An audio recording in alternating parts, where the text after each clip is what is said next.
Возраст научиться петь или играть на музыкальном инструменте не помеха. В столице республики музыканты приглашают всех желающих в социальную школу. Свой первый урок взял и наш корреспондент Николай Борисов.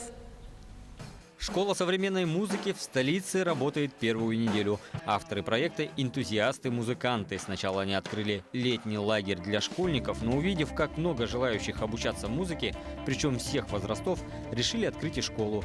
За первую неделю работы уже записалось 50 человек, возраст которых колеблется от 10 до 40 лет.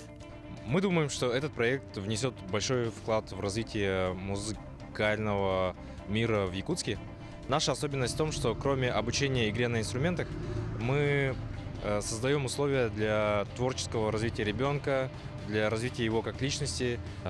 Кроме детей у нас могут заниматься взрослые, потому что мы думаем, что очень многие взрослые работают, занимаются семьями, но забывают о своих мечтах.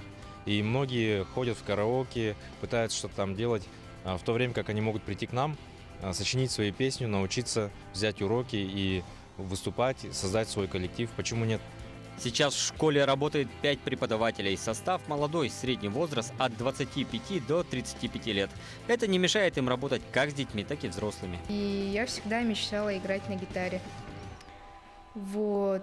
Ну, можно сказать, да, я научилась всему вот в этом. Я сначала в лагерь ходила. Я, получается, уже состою в 4 группах, которые образовались в самом лагере. И я уже за лето успела выступить, наверное, раза 4.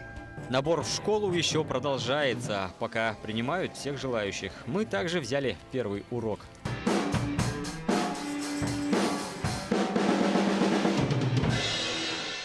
В музыкальной школе вас научат не только играть на различных музыкальных инструментах, но и помогут улучшить свои вокальные данные.